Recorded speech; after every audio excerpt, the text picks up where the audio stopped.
Alors avant de commencer la correction de l'examen, n'oubliez pas de visiter notre site web medima.cc. Donc je vous tape sur la barre des adresses www.medima.cc. Donc c'est un site complet qui va regrouper donc tous les cours relatifs aux mathématiques du collège et du lycée.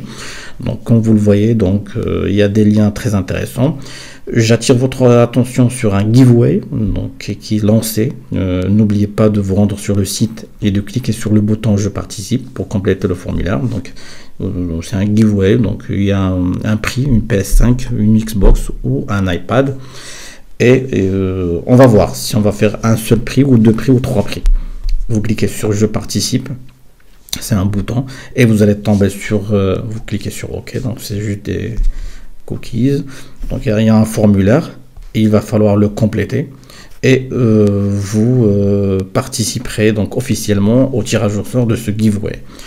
Voilà, donc n'oubliez pas de compléter ce formulaire et n'oubliez pas que vous avez des liens pour deuxième année bac et aussi pour tout ce qui est intelligence artificielle. Bonjour les matheux, garçons et filles, sur cette nouvelle session de correction d'un examen, de ce dernier examen des séries des examens de 2022 et on va attaquer cette fois la région, l'examen de la région de Dakhla wa Dahab. C'est un examen qui comporte 6 exercices. Je vois qu'il y a certaines questions, je vois un diagramme en colonne, donc je pense qu'il y a des questions qui sont un peu différentes de ce qu'on a déjà vu. Et sans tarder, on va commencer à faire l'exercice 1 sur les statistiques. Je vois aussi que l'utilisation de la calculatrice non programmable est autorisée, très bien. Donc ces exercices, ils vont toucher à tout, hein, comme d'habitude, beaucoup de questions pour récupérer le maximum de points. Donc le but, c'est de répondre rapidement à ces questions. Et si vous trouvez que vous êtes bloqué sur une question, vous la sautez et vous y revenez après pour récupérer le maximum de points. Et sans tarder, on va commencer par l'exercice numéro 1. Très bien. Exercice numéro 1. Première question. Le diagramme ci-contre, c'est un exercice sur 2 points. Le diagramme ci-contre donne le nombre de livres lus par les élèves d'un collège en 2022. Très bien. Déterminer graphiquement le mode de livre. Très bien. Donc c'est le mode de la série statistique. C'est le mode de livre lu, c'est-à-dire le caractère. Parce que là, notre caractère ici de cette série statistique, c'est le nombre de livres lus. Et l'effectif, c'est le nombre d'élèves qui ont lu les livres, tout simplement. Donc on va faire un petit rappel déjà pour les représentations graphiques. Parce qu'il faut retenir que pour représenter une série statistique, toujours on a un diagramme de ce schéma. Donc ici, toujours on a le caractère. D'accord. Et ici on a l'effectif. C'est toujours comme ça. Il faut se rappeler sur ça.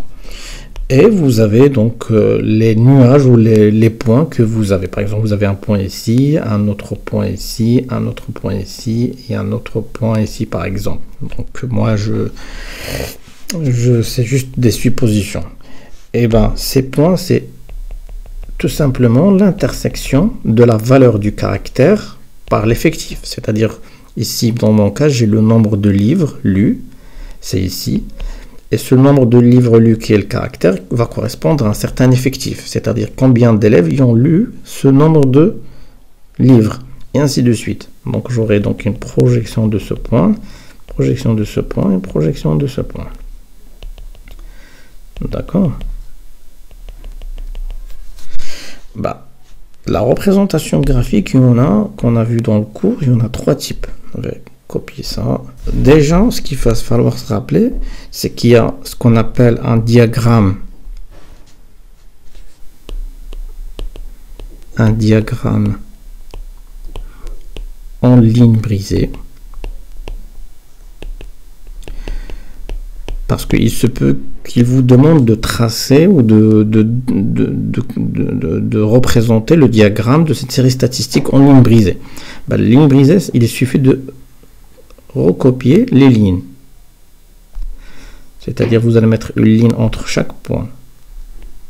Ça, c'est ce qu'on appelle un diagramme en ligne brisée. Et vous avez un diagramme en colonne. C'est notre cas.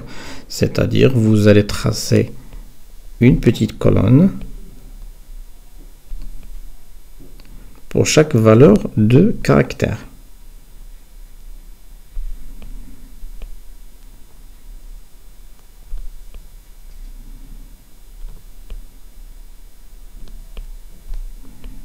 D'accord. Vous allez prendre par exemple un demi-centimètre et vous allez tracer la colonne qui correspond tout simplement et vous mettez donc le niveau de cette colonne qui correspond à l'effectif de ce caractère. Jusqu'à ici, c'est simple.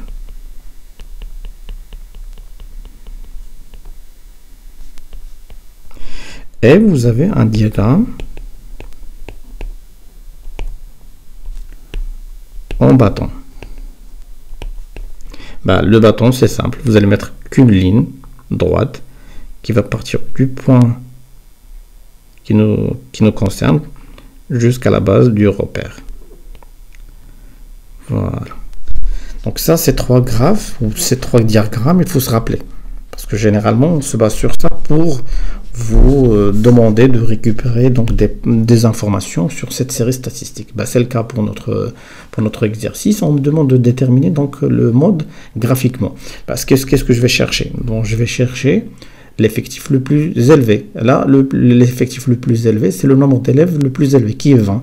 Donc 20 correspond à 1 en tant que caractère. Donc le mode de cette série statistique est 1. C'est simple. Donc on a l'effectif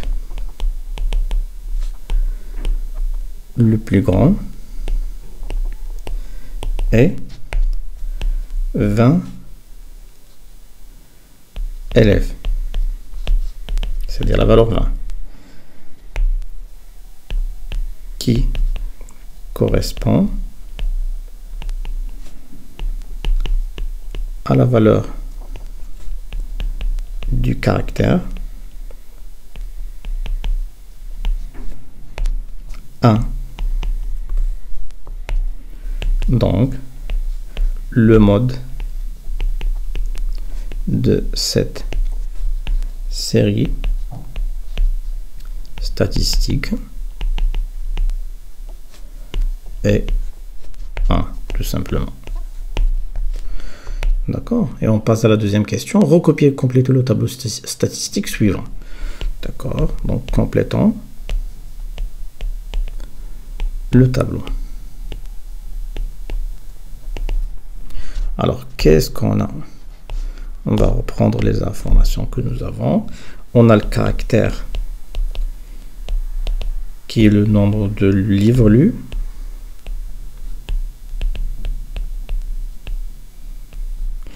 Et nous avons l'effectif,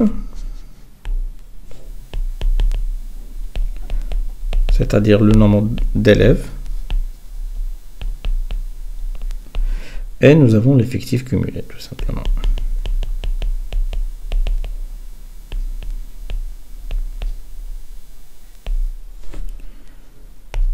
Très bien. On a des valeurs, des petites valeurs qui sont croissantes. Donc 1, 2, 3, 4 et 5. Donc c'est une série statistique discrète en valeur. On a l'effectif 20, 17 à compléter et 5. Et nous avons pour l'effectif cumulé, la première valeur c'est 20, c'est normal parce que c'est toujours l'effectif, à compléter, il nous donne 67, ça c'est l'effectif total. Très bien. Alors, graphiquement, l'effectif, ou plutôt le caractère 1, ça correspond à 20, ça c'est correct. Pour l'effectif 2, ça correspond à 17. C'est entre 15 et 20, je vois que c'est 17. Puisqu'ils ont donné 17, on garde 17. Et pour 3, pour le caractère 3, on a 10. Et pour le caractère 4, on a 15. Et effectivement, pour le caractère 5, j'ai 5. Donc ça, c'est correct aussi. Donc l'effectif cumulé, il va falloir, la première valeur, ça correspond toujours à l'effectif de départ, parce qu'il n'y avait rien au début. Et après, donc je fais une sommation. Donc 20 plus 17, ça fait 37, pardon. 37 plus 10, ça fait 47. Et 47 plus 15, ça fait combien? Ça fait 57, 62. Et 62 plus 5, ça fait 67, exactement, avec l'effectif total qui est de 67 élèves. Très bien. Voilà, on vient de compléter le tableau, rien de compliqué. Et on passe à la question numéro 3. Calculer la moyenne de livres lus par les élèves en 2022. Donc la moyenne ici, c'est la moyenne arithmétique. Parce qu'on parle toujours de la moyenne arithmétique du caractère. Donc il va falloir calculer la moyenne arithmétique. La moyenne arithmétique, la règle, qu'est-ce qu'il dit? Donc c'est la somme du produit du caractère fois l'effectif sur l'effectif total. Ça, c'est une règle qu'il va falloir apprendre. Donc calculons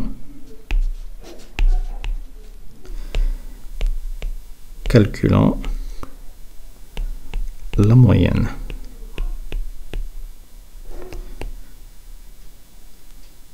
de livres lus, c'est-à-dire la moyenne arithmétique de cette série statistique.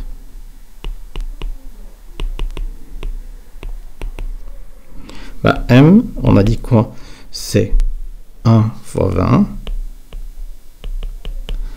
plus 2 fois 17 plus 3 fois 10 plus 4 fois 15 plus la dernière 5 fois 5. 5 fois 5 sur l'effectif total qui est de 67. Donc M est égal à 20 plus 34 plus 30 plus 60 plus 25, le tout sur 67. M n'est rien que, on va sortir la calculatrice.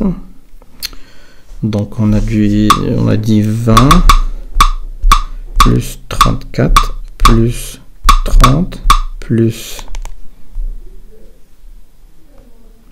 60 et 25. 60 plus 25 divisé par 67. C'est 2,5. Donc la moyenne est de 2,5.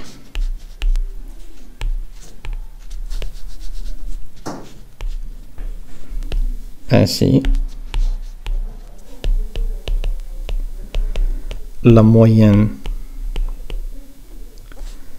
de livres lus, il faut reprendre la question, est de 2 livres et demi. C'est-à-dire que si on suppose que tous les élèves ont lu le même nombre de livres, ils vont lire 2 livres et demi par chacun. Voilà. Et on passe à la question numéro 4. Très bien. Déterminer la médiane de cette série statistique. Très bien. Déterminons. Ça, on l'a déjà vu. Hein. La médiane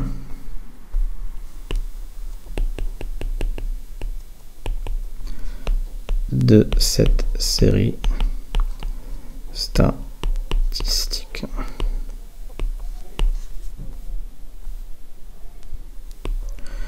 Alors, qu'est-ce qu'on a? Pour calculer donc la médiane, on cherche quoi? On cherche l'effectif cumulé le plus petit supérieur ou égal à la moitié de l'effectif total. Ça, on l'a vu. Donc, déterminons la moitié de l'effectif total.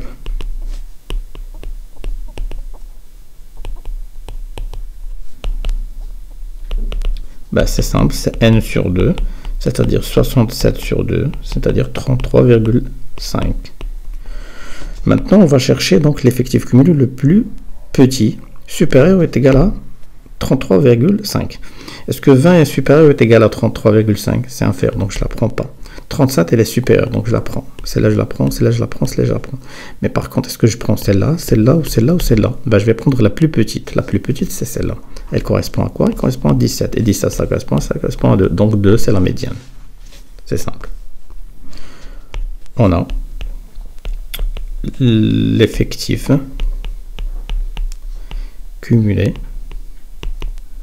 le plus petit supérieur ou égal à la moitié de l'effectif total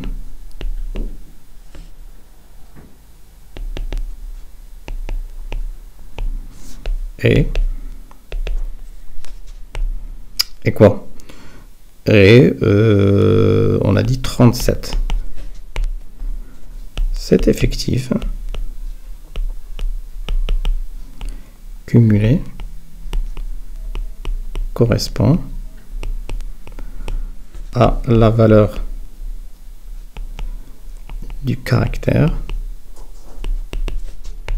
de, donc la médiane de cette série statistique est 2. Voilà, donc pas trop compliqué, hein. Petit exercice de 2 points, assez pas mal et assez rapide, à part le diagramme, mais on l'a compris maintenant. Donc il y a 3 types de diagrammes, à part le diagramme circulaire, mais déjà si vous maîtrisez la ligne brisée, colonne et bâton, ça c'est assez facile en maîtrisant donc les règles du cours. Et on passe à l'exercice numéro 2. Alors, exercice numéro 2.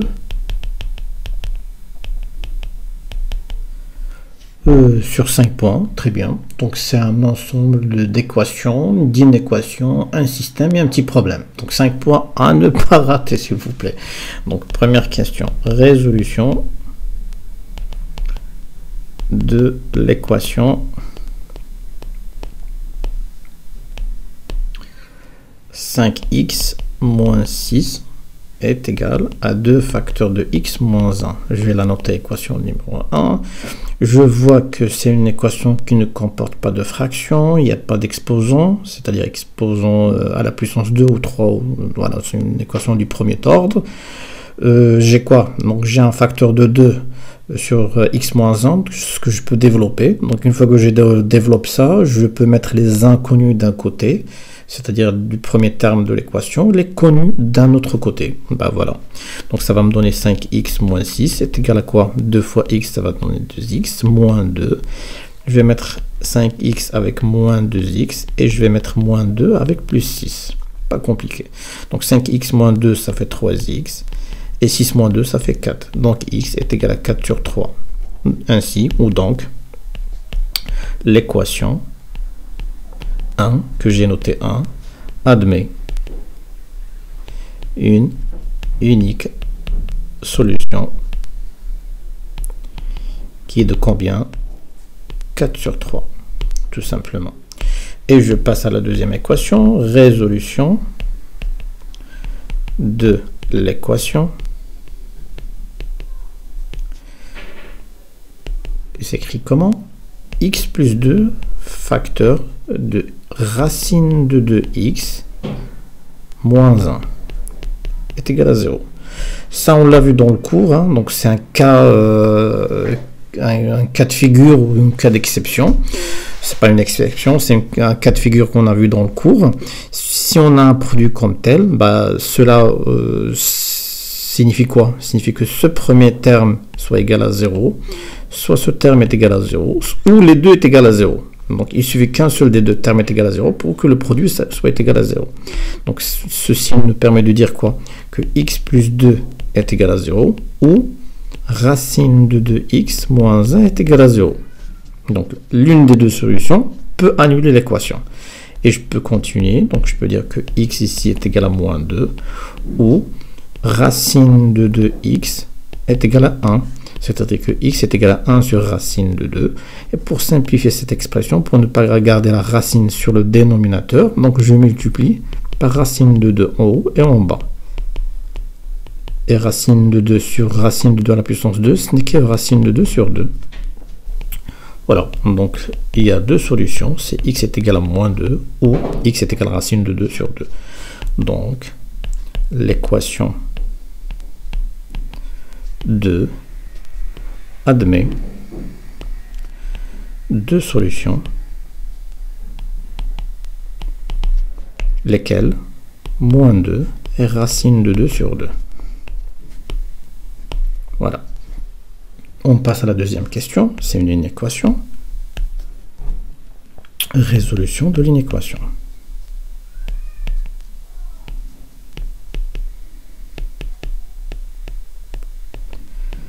Elle s'écrit comment? 6x plus 1 inférieur est égal à quoi? 5x moins 1. C'est une expression simple, il n'y a pas de fraction, il n'y a pas d'exposant, il n'y a pas de factorisation, il n'y a rien à développer. Donc qu'est-ce qu'il me reste? Je vais mettre les inconnus d'un côté et les connus d'un autre côté. Tout simplement, ça va me donner 6x moins 5x inférieur est égal à quoi? À moins 1 moins 1. Ceci peut être simplifié par quoi? 6 moins 5, ça fait x. Non. Ça fait x. Inférieur est égal à moins 2. C'est tout. Donc, tous les nombres réels inférieurs ou égal à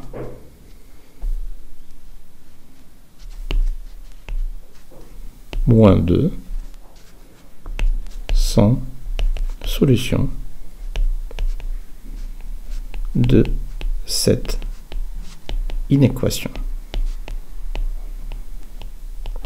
Voilà. Troisième question. Résoudre le système suivant. Très bien. Donc résolution du système. Résolution du système.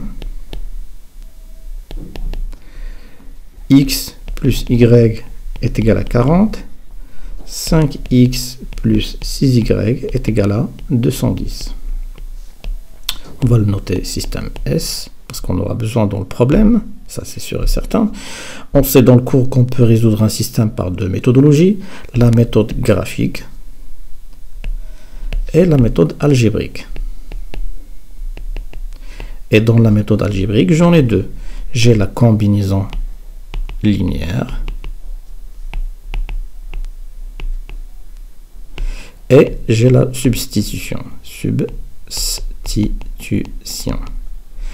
Ici, qu'est-ce que je vois? Donc les deux équations, ils sont assez faciles, surtout la première équation. Pourquoi? Parce que le premier inconnu, il y a un facteur 1 et le deuxième inconnu, il y a un facteur 1. Donc, va falloir passer par la substitution. Pourquoi? Parce que ici, je peux écrire rapidement x est égal à 40 moins y. Parce que si j'avais d'autres facteurs à part 1, si par exemple j'avais 2 ici 3, il vaut mieux passer par la combinaison linéaire. Comme ça, on simplifie les choses. Voilà. Donc, la méthode qu'on va choisir, c'est la substitution. Tout simplement, pourquoi? Parce que j'ai des facteurs 1 pour le premier inconnu, un facteur 1 plus 1 pour l'inconnu y. Donc, du coup, méthodologie, qu'est-ce que c'est que ça? Méthode choisie, substitution. Très bien. Donc, première des choses,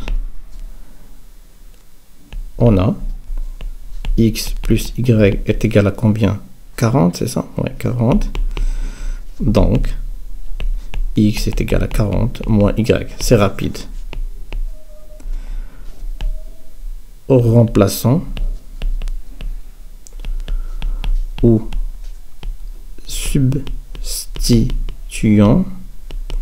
x dans l'équation 2 du système par l'expression 1. On va noter ça 2. Qu'est-ce qu'on aura? Donc c'est 5x plus combien j'ai? 6y est égal à 210. Et bien ça va devenir 5. Et je substitue le x par cette expression. Facteur de 40 moins y plus 6y est égal à 210. 5 fois 40, ça fait 200.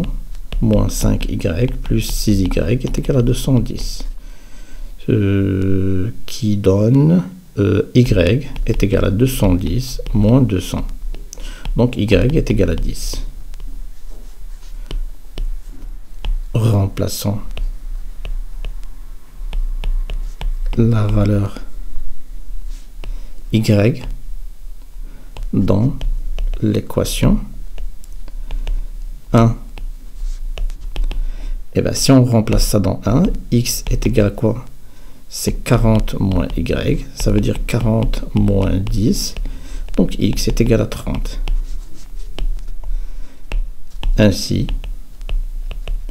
le système S admet une unique solution, le couple.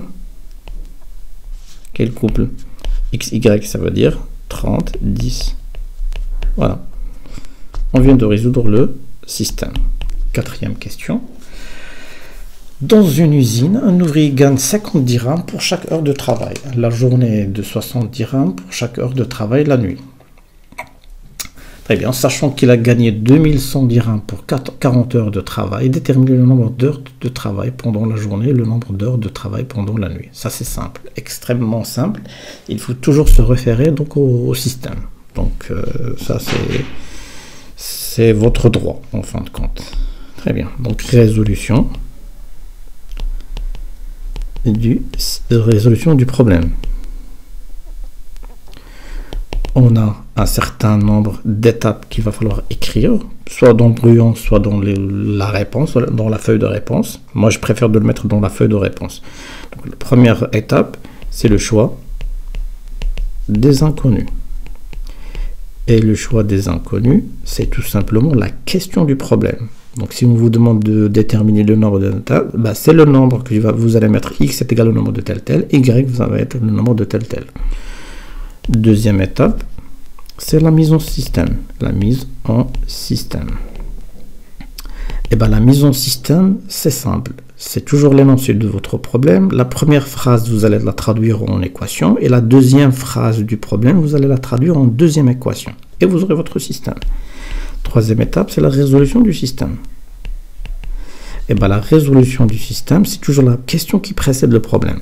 Vous n'allez pas la refaire 2 ou 3 fois. Résolution du système. Quatrième étape, c'est le retour au problème.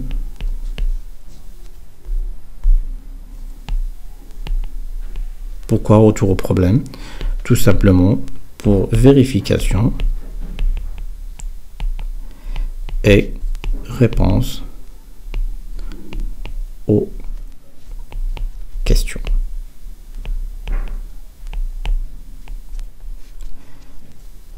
On va attaquer la première étape, le choix des inconnus. Donc soit X, bah déjà dans la question, qu'est-ce que j'ai? Déterminer le nombre d'heures de travail pendant la journée et le nombre d'heures de travail pendant la nuit. Donc je vais mettre X, le nombre d'heures de travail dans la journée, et soit Y, le nombre d'heures de travail dans la nuit. C'est simple. Deuxième étape, c'est la mise en système. Je vais revenir à mon problème. Donc la première phrase, qu'est-ce qu'ils me disent? Un ouvrier gagne 50 dirhams pour chaque heure de travail la journée et 60 dirhams pour la nuit. Et il a gagné 2100. Donc ça veut dire quoi? On a l'ouvrier qui a travaillé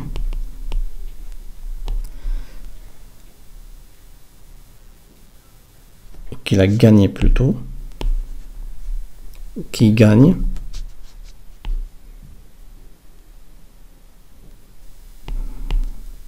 qui a gagné 50 dirhams pour chaque heure de travail la journée et 60 dirhams pour heure en nuit. Et il a gagné en total 2100 dirhams. De cette phrase, que je peux dire 50 dirhams fois le nombre d'heures de journée plus 60 dirhams fois le nombre d'heures de nuit est égal à 2100. C'est ça la première équation. Et celle-là, je peux la simplifier. Donc, je peux diviser par 10, 10 et 10. Donc, tous les termes, je les divise avec le même nombre. Qu'est-ce que j'obtiens? J'obtiens 5x plus 6y est égal à 210. Et voilà ma première équation. C'est tout. C'est assez simple. Et je reprends la phrase qui reste. Pour 40 heures de travail, il a travaillé 40 heures en total. Ça veut dire quoi? Ça veut dire que x, le nombre d'heures de nuit, du jour, plus le nombre de jours de travail la nuit, est égal à 40. Et ça, c'est la deuxième équation. C'est simple. Donc, le système S est x plus y est égal à 40, 5x plus 6y est égal à 210. Voilà votre système. Maintenant, l'étape 3, c'est la résolution. D'après la question 3, le système S admet une unique solution, le couple 30-10. C'est tout. Quatrièmement, vérification. La vérification, elle est simple. Ils me disent quoi? Ils me disent qu'il a travaillé 40 heures. C'est-à-dire que x plus y est égal à 40.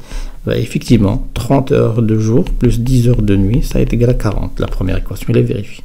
Ils me disent aussi qu'il a travaillé, ou plutôt qu'il a gagné quoi? 50 dirhams pour chaque heure de jour. Et il a gagné 60 dirhams pour chaque heure de nuit. Ça est égal à quoi? 50 fois 30, ça fait 1500. Plus 60 fois 10, c'est 600. Et ça, c'est 2100. Effectivement, c'est 2100 dirhams. Donc la deuxième équation est vérifiée. Dans notre couple de solutions est correct. D'où le nombre d'heures travaillées par ce ou cet ouvrier et en journée, c'est 30 heures, et en nuit, c'est 10 heures. Voilà. C'est un exercice assez facile, 5 points c'est à la portée, et on passe à l'exercice numéro 3. Exercice 3. Première question, c'est un exercice sur les fonctions linéaires et fonctions affines. OIJ est un repère orthonormé, très bien, soit une fonction linéaire telle que g de 1 est égal à moins 3. D'accord, on a g est une fonction linéaire et g de 1, l'image de 1 par la fonction g est égale à moins 3. Très bien.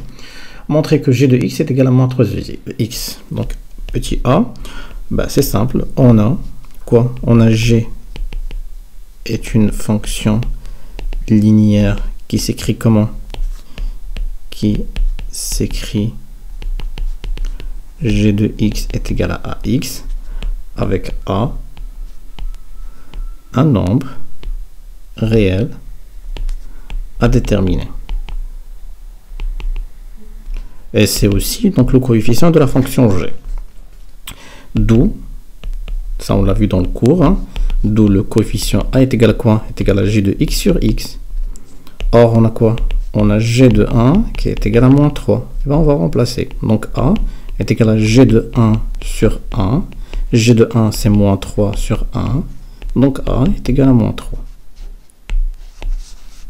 D'accord? Ça, on l'a déjà vu. Pourquoi j'ai mis g de 1 sur 1? Parce que c'est x. Le x ici, c'est 1. Donc, le x ici, c'est 1. Parce que la relation, c'est g de x sur x. D'accord? Et je remplace l'image de 1 par moins 3, parce que son image, c'est moins 3. Donc, du coup, a est égal à moins 3. Ainsi, g de x est égal à moins 3x. Deuxième question, petit b. Calculer l'image de 2 par la fonction g, c'est-à-dire g de 2. Bah, on a quoi? On vient de montrer que g de x est égal à moins 3x. Et je veux calculer g de 2. Donc, je remplace tous les x que j'ai dans l'expression par 2. Donc, j'aurai quoi? J'aurai moins 3 fois combien? Fois 2. Donc, g de 2 est égal. 2 fois 3, c'est 6. Donc, c'est moins 6. C'est simple. Déterminer le nombre dont l'image est égale à 7 par la fonction g. Ça, c'est l'inverse. Ça, c'est toujours courant. Quand on vous donne une fonction, soit on vous donne de calculer l'image de ce point ou de son nombre par la fonction g, soit on vous demande de calculer donc, ce nombre dont l'image est à un autre nombre. Donc, soit g de x est égal à 7. On a g de x c'est moins 3x est égal à 7. Donc, je remplace g de x par moins 3x et je garde les 7. Donc, c'est une équation à résoudre. Donc, moins 3x est égal à 7. C'est x est égal à 7 sur moins 3. Ainsi, le nombre dans l'image par la fonction g et 7 n'est rien que x est égal à 7 sur moins 3. Et on peut écrire g de moins 7 sur 3 qui est égal à 7. Très bien, donc on passe à la deuxième question. On passe à la fonction affine, je pense. Dans la figure ci-contre, D, donc est la droite représentative de la fonction f. Déterminer la nature de la fonction f. Ben oui, donc f c'est une fonction affine. Pourquoi? Parce que sa représentation, qui est une droite, ne passe pas par l'origine du repère, tout simplement. D'accord? Déterminons la nature de f. On a la représentation de f est une droite D qui ne passe pas par l'origine du repère. Ben, s'il ne passe pas par l'origine, donc il s'agit d'une droite affine, soit sa fonction f est une fonction affine aussi. Voilà. Petit b, montrer que f de x est égal à moins x plus 2. D'accord. Là, ça demande de faire un petit calcul montrant que f de x est égal à moins x plus 2. Bah, on a besoin de deux images. Il va falloir les récupérer directement du graphe. D'accord? Parce que si on suppose que f de x est une fonction affine, donc elle s'écrit de la façon f de x est égal à ax plus b, avec a et b deux nombres réels à déterminer. Et on a vu, c'est quoi a et b? Déterminant a. Et a, c'est la pente. D'accord? Et bien A, comment on va la déterminer? On va la déterminer en utilisant des images. Mais là, on n'a pas des images. Parce que dans le cours, on a vu que c'est f de x moins f de x' sur x moins x'. Mais là, j'ai besoin d'une image de deux nombres, c'est-à-dire x et x'. Et là, on va le tirer graphiquement. Ben, graphiquement, on a quoi? Ben, on va le sortir. Déjà, je vois que la droite D, elle va couper l'axe des abscisses sur 2. Ça veut dire quoi? Ça veut dire que x est égal à 2 et son image est égale à 0. Donc c'est f de 2 qui est égal à 0. Et je vois aussi que la droite D coupe l'axe des ordonnées sur 2. Ça veut dire quoi? Ça veut dire que f0 est égal à 2. D'accord? Ben, on remplace tout simplement. Donc A est égal à f de 0 moins f de 2. Je parle des x, c'est-à-dire 0 moins 2. F de 0 c'est 2, moins f de 2 c'est 0, sur moins 2 est égal à moins 1. Donc A est égal à moins 1. Et mon if de x va être égal à moins x plus b. Donc b à déterminer. C'est simple. Et maintenant, on va déterminer le b. Déterminons b. Bah, c'est simple. On a quoi? On a f de 0 qui est égal à 2. Remplaçant dans l'expression 1, c'est là. Ben, si je remplace f de 0 est égal à moins 0 plus b est égal à 2. Donc b est égal à 2. D'où f de x effectivement est égal à moins x plus 2. Simple. Montrer que le point A de couple de coordonnées 2022 moins 2020 appartient à D. Très bien, c'est pas compliqué. On a quoi? On a la représentation de F et la droite D. Donc, l'équation réduite de D, il faut passer par l'équation réduite de D. Comment elle s'écrit? S'écrit D, 2 points, y est égal à moins x plus 2. C'est l'expression de la fonction f de x. D'accord? Donc c'est ça, l'équation réduite.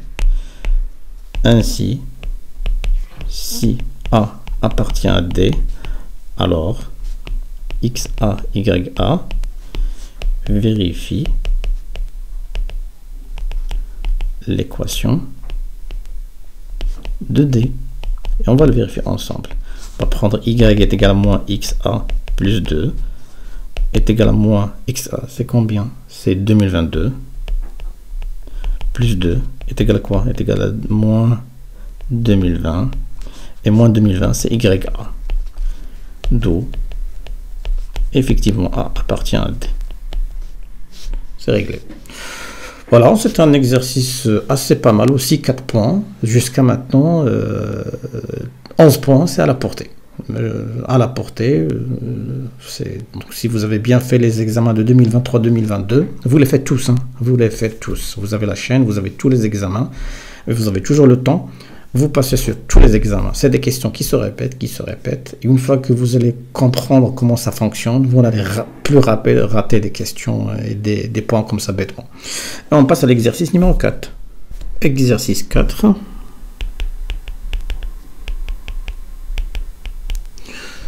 Dans un repère orthonormé OIJ, on considère les points suivants. Très bien. Donc un B de couple de coordonnées 1, 2 et A de couple de coordonnées 3, moins 2. Première question, placez les points A et B dans le repère OIJ. Donc, représentation de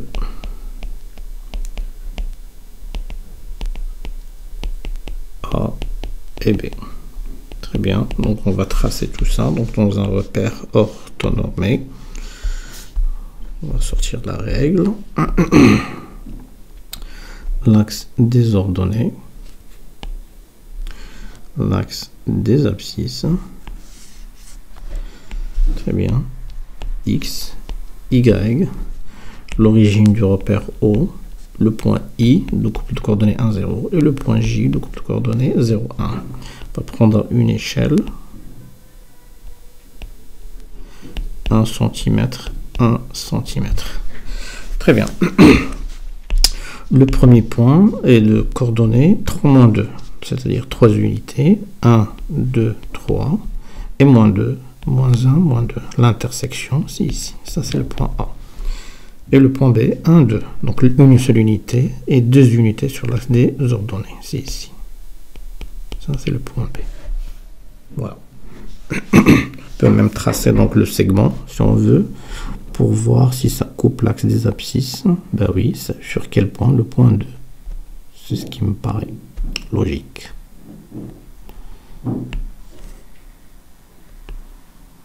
Voilà.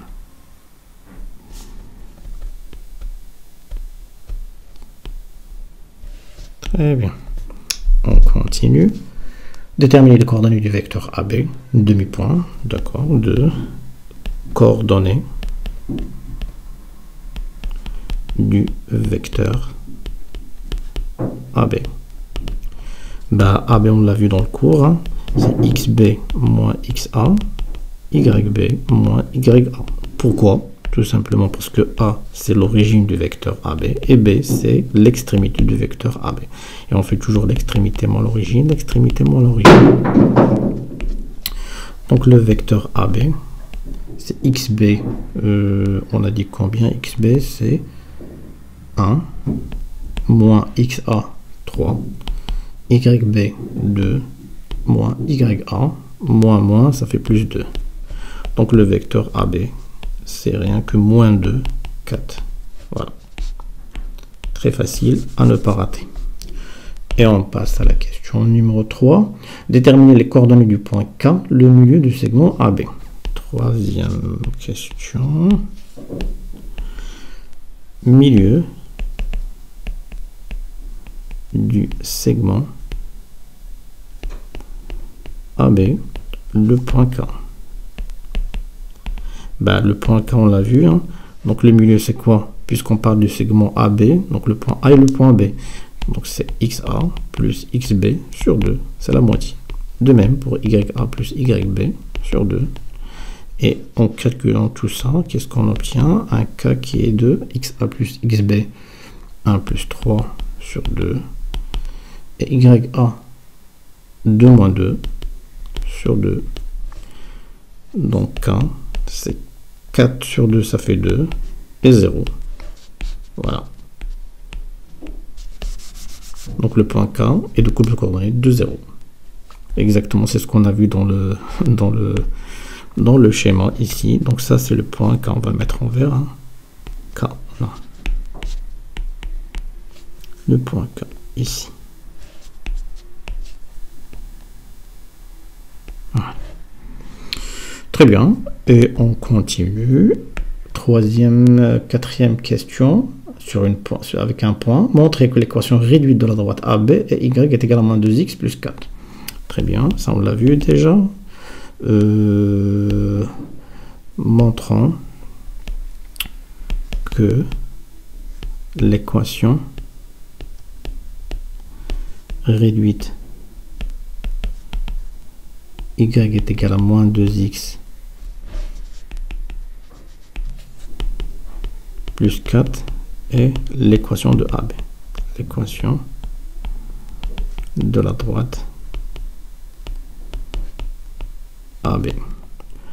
Ben, on a vu dans le cours, hein, on suppose, on va toujours commencer par la supposition, on suppose que Y est égal à mx plus p est équation de la droite AB. Avec quoi? Avec m et p, deux nombres réels à déterminer.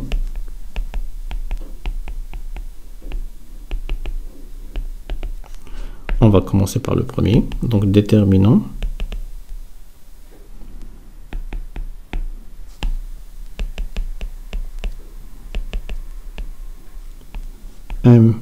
la pente de AB.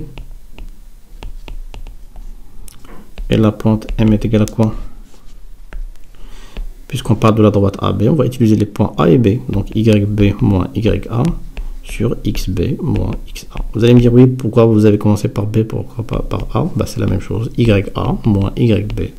Ça va donner le même résultat. Il faut juste respecter les Y en haut sur le numérateur et les X sur le dénominateur. Moins XB. Donc M. YB, c'est 2. Moins YA, c'est moins 2. Ça fait plus 2. Sur XB, 1. Moins XA, 3. Ça fait 4 sur moins 2. Ça fait moins 2. D'où l'équation de la droite delta, de AB, pardon. La droite AB est d'équation réduite Y est égale moins 2X plus P. Il me reste que P à déterminer. Maintenant, déterminant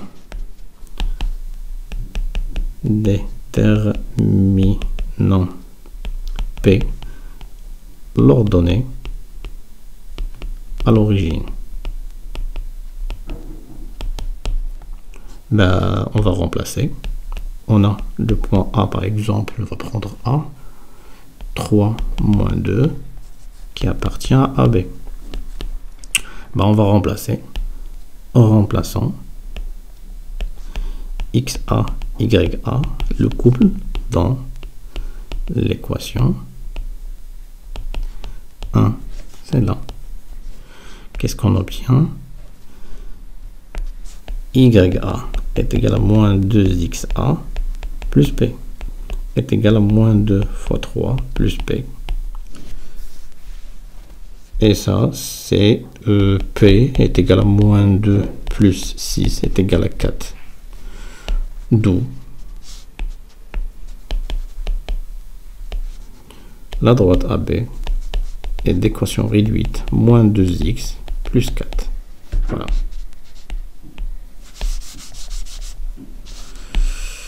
Très bien. On vient de montrer l'équation réduite de AB. Cinquième question. Montrer que les points A et B, ou plutôt A, B et C, ne sont pas alignés. D'accord. D'accord. Montrons que A, B et C, deux couples de coordonnées 3, 3, c'est un nouveau point, ne sont pas alignés. Alors, qu'est-ce qu'on a vu dans le cours? Pour montrer que des points, 3 points qui sont alignés, il va falloir montrer quoi? Il faut avoir l'expression que, faut montrer que le vecteur AB, par exemple, si on parle de 3 points A et B et C, ben, il va falloir montrer quoi? Il faut montrer que le vecteur AB est égal K, un nombre réel, fois le vecteur AC. Ou le vecteur AB est égal à un autre nombre K', par exemple, K' fois BC. Ou le vecteur AC est égal à K seconde fois BC. Si j'ai ça ou ça ou ça, ça montre que les 3 points sont alignés. Parce qu'il existe un nombre réel où le vecteur AB est égal à ce nombre fois le vecteur AC.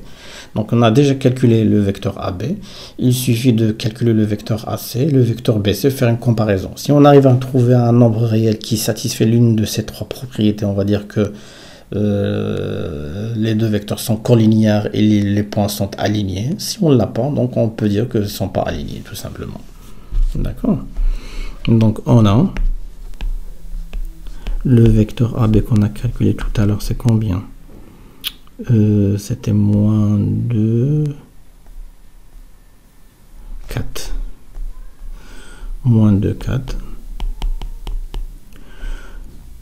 Et le vecteur AC, c'est combien? Il faut le déterminer. Hein. XC moins XA, YC moins YA. Donc AC, c'est XC, c'est 3, moins XA, c'est 3. Oui, c'est 3. YC, c'est 3. Moins YA, c'est moins 2. Donc AC, c'est 0, 5. D'accord. Ouais, déjà, il y a pas, on peut pas faire il y a aucun nombre qui me permettrait de multiplier par AC ou de multiplier par AB pour avoir AC ou l'inverse. Déjà, la première propriété n'est pas satisfaite. Et on va calculer maintenant le vecteur BC.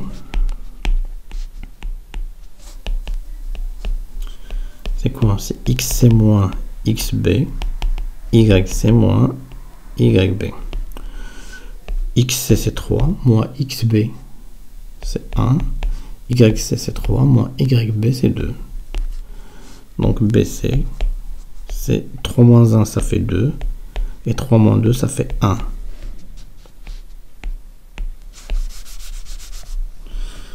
Voilà.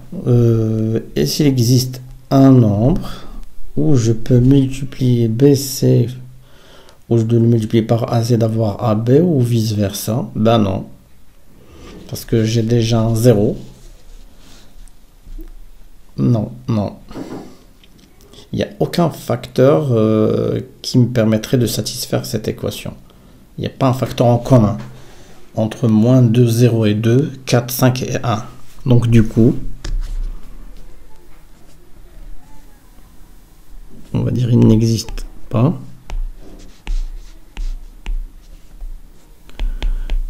Puisqu'il n'existe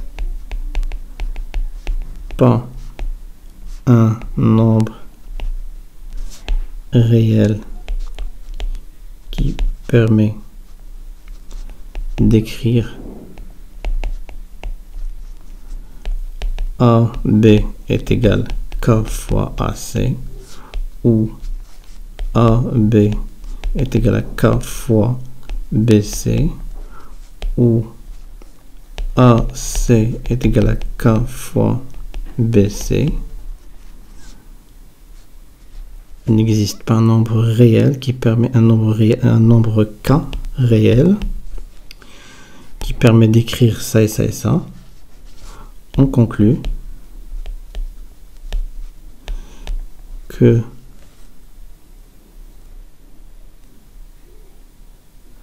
les vecteurs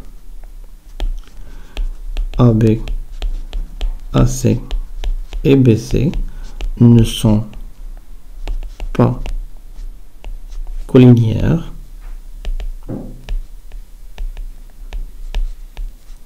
donc les points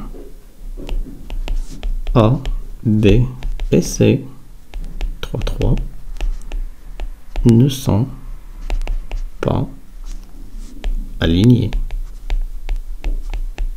Voilà. Très belle question celle-là. Un demi-point. Et on passe à la question numéro 6. Déterminer l'équation réduite de la droite delta, hauteur du triangle ABC issu de C. Très bien. On va revenir à notre représentation graphique.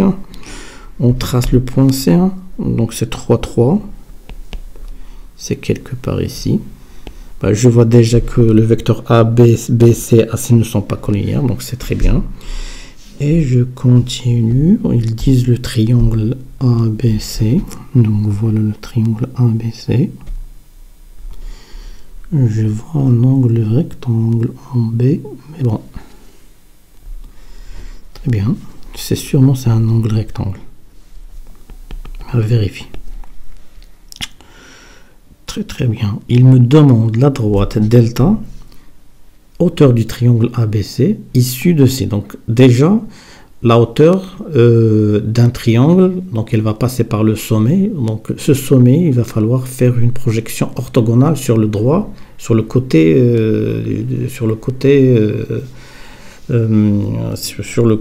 face à ce sommet.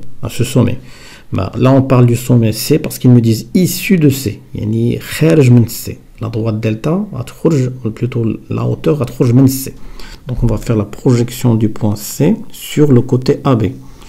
C'est ça la droite qu'il cherche. C'est ça la droite delta. Donc, c'est une droite issue de C.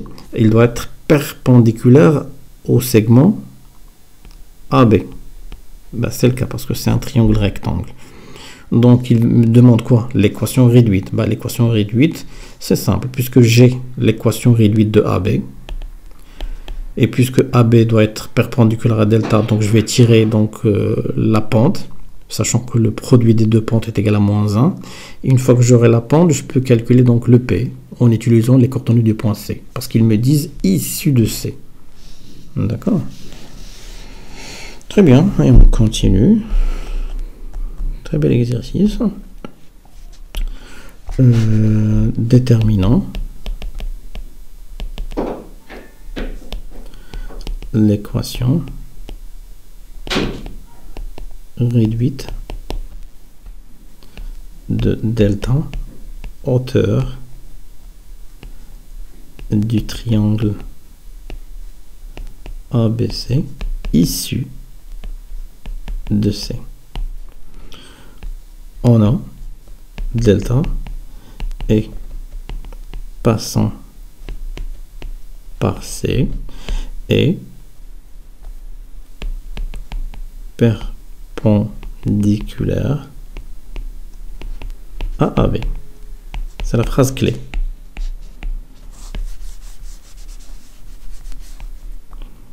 D'accord. Bah, donc, si on suppose que delta est d'équation réduite y est égal à mx plus p, avec m et p deux nombres réels à déterminer, alors déterminant imprime la pente. Bah, on a quoi? On a delta est perpendiculaire à AB. Donc la pente de delta fois la pente de AB est égale à -1. Je connais la pente de AB qui est égale à -2. Donc la pente de delta est égale à -1 sur -2 est égale à 1/2. D'où l'équation réduite de delta et y est égal à 1/2 x plus p'. Déterminons maintenant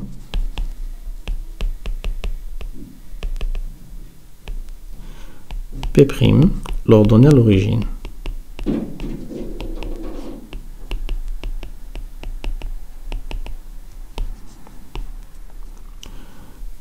On a C qui appartient à delta, parce qu'ils me disent c'est issu de C. Delta, ça passe par C. Donc on a C qui appartient à delta. D'où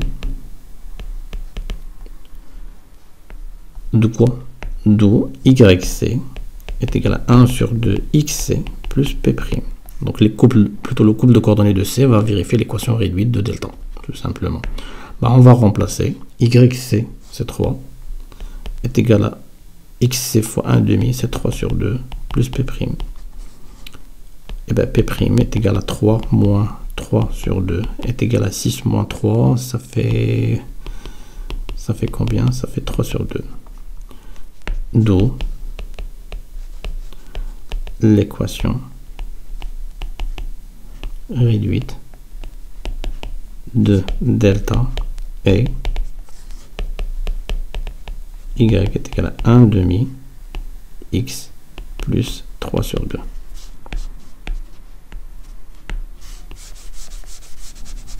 Voilà. Voilà, donc delta, c'est celle-là. On sait qu'elle passe par C, mais la question, est-ce que delta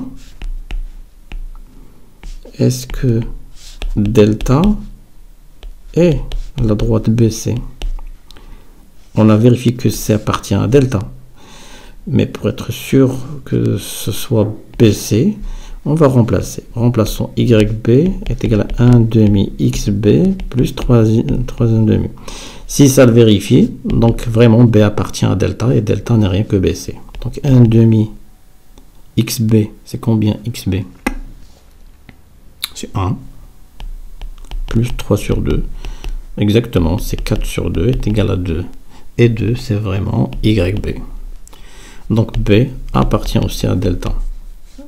Ainsi, delta et BC sont confondus. Ça, c'est un plus. Voilà. Si vous le mettez, ça montre que vous êtes vraiment... que vous avez donc un bon regard, donc une bonne analyse des choses. Très bien. Et c'est en plus c'est un rectangle, c'est un triangle rectangle, pardon, en B. Et on passe à l'exercice numéro 5. Très bien. Première question. Soit AB c'est un triangle rectangle en A et D le milieu du segment BC ou du segment CB. Et T la translation de vecteur AD. Très bien. Construire le point B', l'image de B, par la translation T. D'accord, on va tracer ça. Mais avant de tracer ce schéma, on va écrire construction du point B', image de B par la translation de vecteur AD. Et tout cela, ça veut dire quoi? Ça veut dire que le vecteur AD est égal au vecteur BB'. Avec quoi? Donc avec la distance AD qui est égale à la distance BB'. Et avec quoi? Avec, on conclut aussi que AD B' est un parallélogramme. Et AD B' est un parallélogramme. Très bien. Ben, si on a ça, AD B' est un parallélogramme. On vient de montrer que AD est égal vecteur BB'. Il nous reste AB est égal à DB'. Et AB, le vecteur AB qui est égal au vecteur DB'. Bien sûr avec la distance AB qui est égale à la distance DB'. Ben avec ces deux éléments, avec cette distance et cette distance, on peut tracer le point B'. On va sortir notre outil de travail, de dessin. Donc il s'agit de quoi? D'un triangle rectangle en A. Très bien. Voilà notre triangle rectangle. Ça, c'est le point A. Ça, c'est le point B. Et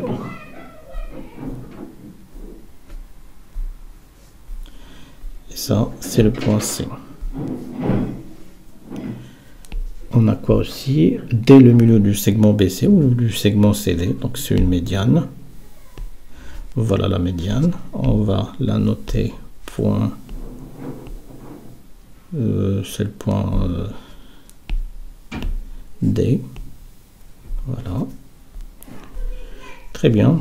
On va enlever cette médiane. Voilà le point D milieu de segment BC. Avec cette distance qui est égale à cette distance. Quoi d'autre?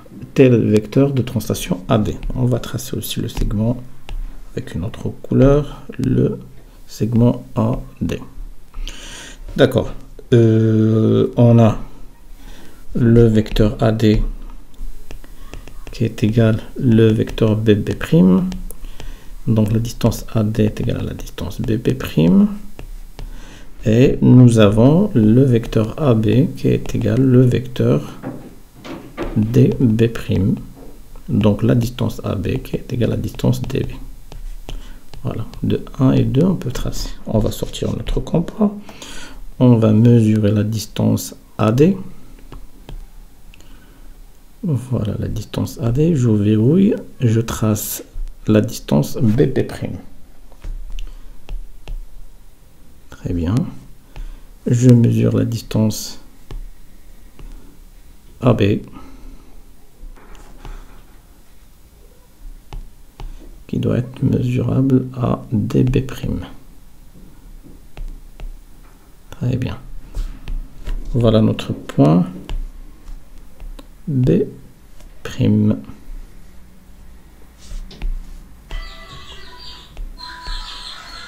Voilà B'. On va enlever les arcs. Et on trace le complément des segments pour montrer notre parallélogramme, toujours en vert. D, B', B', B et A, B. Les distances qui m'intéressent. Donc, qu'est-ce que j'ai? J'ai cette distance qui est égale à cette distance et cette distance qui est égale à cette distance. Très bien. Voilà le traçage du point B', image de B, par la translation de vecteur AD. Quoi d'autre? De même pour le point C. Donc, l'image de C qui est le point C'. Donc, ça c'est facile aussi. Hein. Donc, on va appliquer le cours. Construction du point C', image du point C par la translation AD. Ben, cela revient à dire quoi? Le vecteur AD est égal à CC', avec quoi? Avec la distance AD qui est égale à la distance CC'. Et nous avons quoi?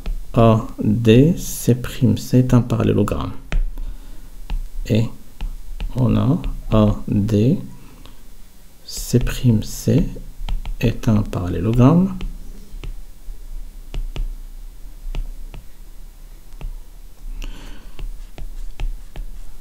AD, C', C est un parallélogramme. On vient de montrer que AD est égal au vecteur CC'. Il me reste le vecteur AC qui est égal au vecteur DC'.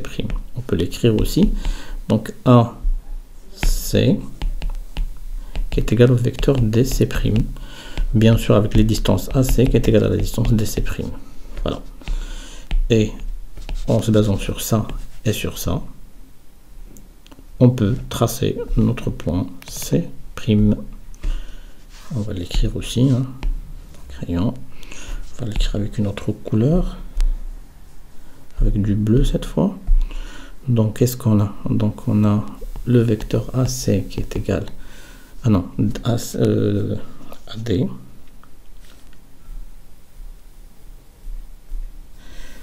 AD qui est égal à CC'. Donc la distance AD est égale à la distance CC'. Et nous avons AC qui est égal au vecteur DC'. Donc la distance AC qui est égale à la distance DC'. 1 et 2. Je sors mon compas. Distance AD qui doit être égale à la distance CC'. Et la distance AC qui doit être égale à la distance DC'. Très bien, nous avons notre point d'intersection. On va le nommer point C'. On enlève les arcs et on trace les segments pour compléter notre parallélogramme. CC', DC', AC', c'est tout, et on trace. Donc cette distance est égale à cette distance, donc AD est égal à CC' est égal à BP', la distance AB est égale à la distance BD, B'D, et la distance AC, donc c'est une autre distance, celle-là. On va mettre 4 flèches, 1, 2, 3 et 4, est égale à cette distance. D'accord? Voilà, donc l'image de C par la translation de vecteur AD qui est le point C'. On continue. Troisième question. Montrer que B'DC' est un triangle rectangle en D. D'accord. Montrons que B'DC' est un triangle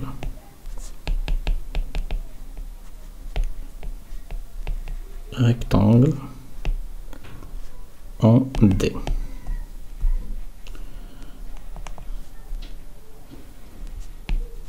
On va le tracer ce triangle, comme ça on aura une schématisation claire. B, D, d'accord. DC' et BC. Ben, qu'est-ce qu'on peut dire?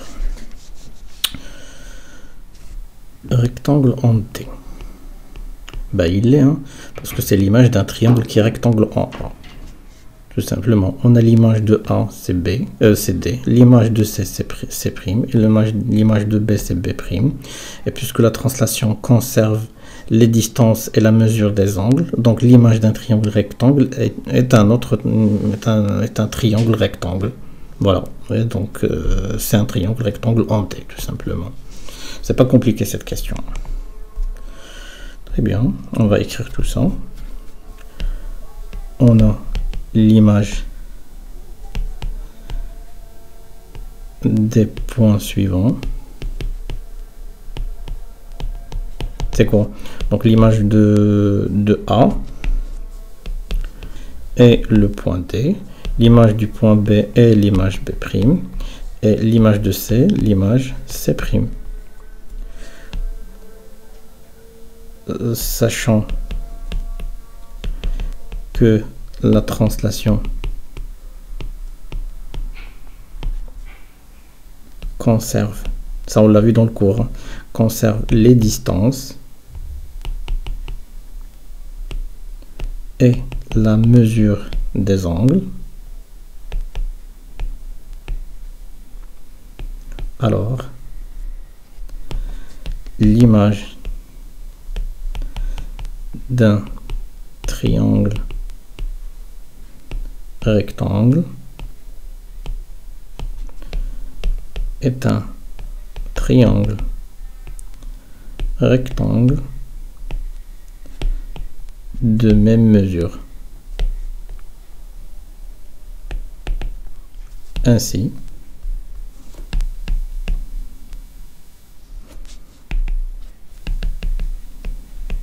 le triangle B'DC' est un triangle rectangle en D, car ABC est un triangle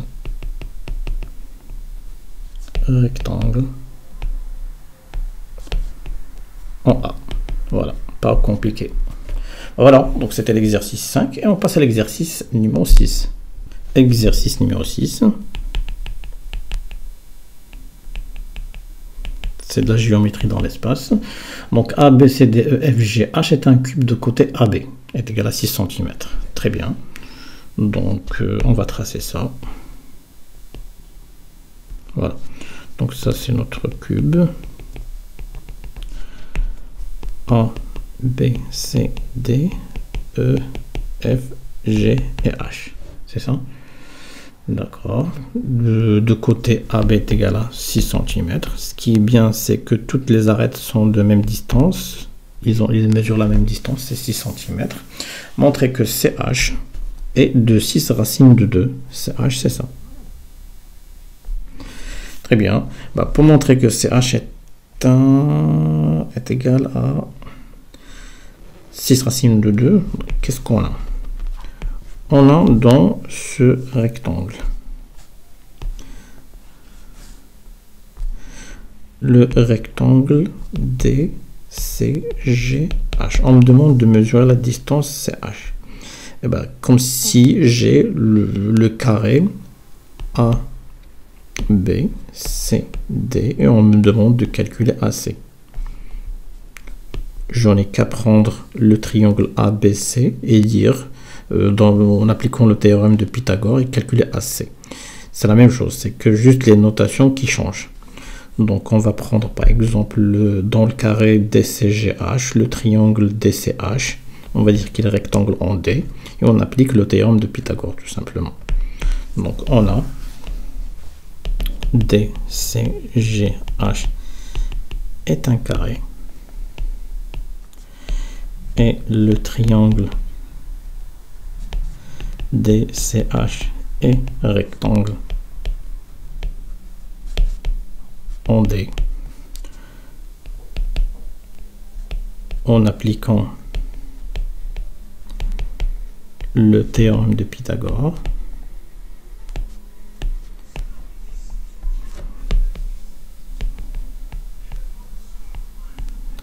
On a quoi? CH au carré est égal à DC au carré plus DH au carré. Puisque c'est un carré, puisque le carré fait partie d'un cube, DC est égal à DH est égal à AB. Donc CH est égal à CH est égal à AB, ou plutôt 2 fois AB. Est égal à 2 fois AB au carré. Soit CH est égal à racine de 2AB au carré. Donc CH est égal à AB fois racine de 2. Et puisque AB est égal à 6 cm, donc CH est égal à 6 fois racine de 2 cm. Voilà. Deuxièmement, montrer que le volume de la pyramide CGHEF est égal à 72 cm3. D'accord. Deuxième question. Montrant que le volume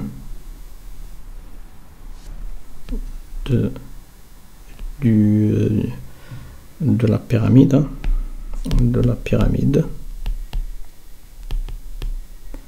CGHEF est 72 cm3. Très bien. Bah, le volume de CGHEF est égal à quoi? Est égal à l'aire de cette pyramide. Ça, on l'a déjà vu, hein. Donc, vous avez la base. Voilà, c'est une base carrée, oui. Et vous avez la hauteur. Et on vous demande de déterminer, donc, quelque chose comme ça.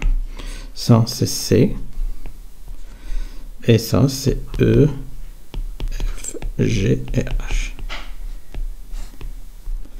Et ça, c'est perpendiculaire, parce que CF, c'est l'arête du cube, est égal à 6 cm. Donc, c'est l'aire de la base, E, F, G, H, F, E, F, G, H. Voilà, fois la hauteur sur 3. Donc, le volume de CGHEF est égal, l'aire du carré, c'est toujours AB au carré, fois la hauteur, CF. Et CF aussi est égal à AB. Sur 3, d'accord, parce que CF est égal à AB et EF est égal à FG est égal à HG est égal à EH est égal à AB. C'est un cube, tout ça parce que c'est un cube. Donc le volume revient à calculer donc de CGHEF, c'est AB à la puissance 3 sur 3. Et on peut dire que le volume de CGHEF est égal à 6 à la puissance 3 sur 2 sur 3, pardon, est égal à quoi? 2 fois 3 fois 6 à la puissance 2 sur 3. Donc je simplifie par 3, ça me reste quoi? Le volume de CGHEF est égal 6 fois 6 c'est 36, 36 fois 2 c'est 72 effectivement centimètres cubes. Voilà. Très bien, on vient de calculer le volume de la pyramide et maintenant soit R un point du segment CH, d'accord, tel que CR est égal à 2 racines de 2 cm. On coupe la pyramide CGHEF par le plan parallèle à sa base passant par R. D'accord. On obtient alors la pyramide CMRPN, d'accord, qui est une réduction de la pyramide d'un CGHEF. Donnez le rapport de cette réduction, calculez le volume de la pyramide, de la petite pyramide. Très bien, donc ça c'est la dernière question. Donc 3, petit 3, donc 3, on a CR, c'est une distance telle que cette distance est égale à 2 racines de 2 cm. Il faut calculer donc le rapport de réduction. On a, qu'est-ce qu'on a? On a déjà la distance CH, on l'a calculé, c'est 6 racines de 2. Donc le rapport de cette distance avec CR, ça va me donner donc le rapport de réduction. Et ben on va dire ça. On a la réduction du côté de la pyramide CGHEF, on a la réduction du côté CH de la pyramide CGEF et le côté CR de la pyramide CMRPN.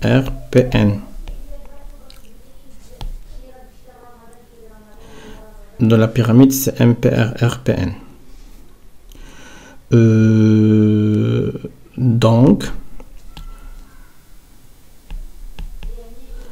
Donc on a quoi? On a CH, non, on a CR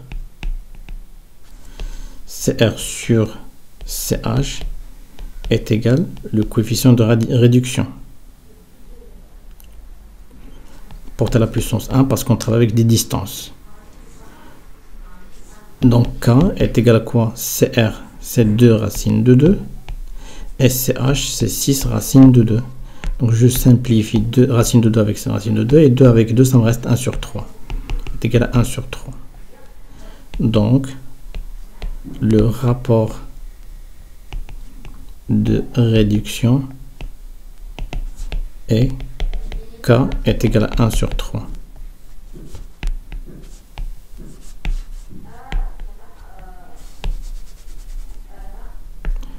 Très bien, petit b.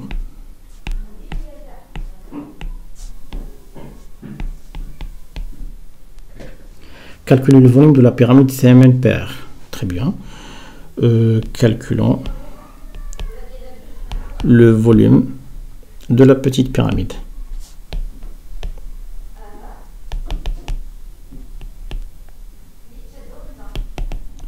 Donc le volume de CMNPR est de 72 cm3. Donc V' est égal à 72 sur 27 cm3. V' est égal à 8 sur 3 cm3. Donc si je simplifie, 8 sur 3, ça va donner 2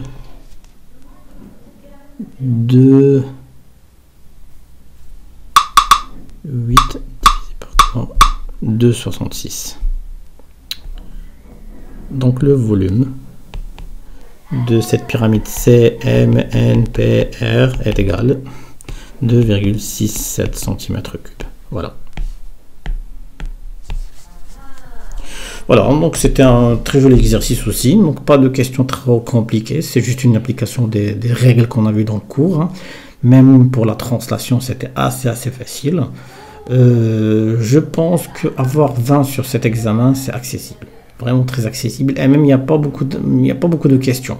Ou les réponses ne demandent pas beaucoup de traitement de texte. Voilà, donc félicitations pour ceux qui ont eu 20. Voilà, c'était le dernier examen de la section des examens de 2022. N'oubliez pas de m'envoyer votre examen de cette année. Pour tous les élèves de toutes les régions, envoyez-moi votre examen, comme ça je ferai la correction le jour même. Sur ce, essayez de passer le maximum d'examens, ceux de 2023, de 2022 et de 2021. Comme ça, vous n'allez pas avoir des blocages le jour de l'examen. Sur ce, je vous souhaite bon courage et à la prochaine.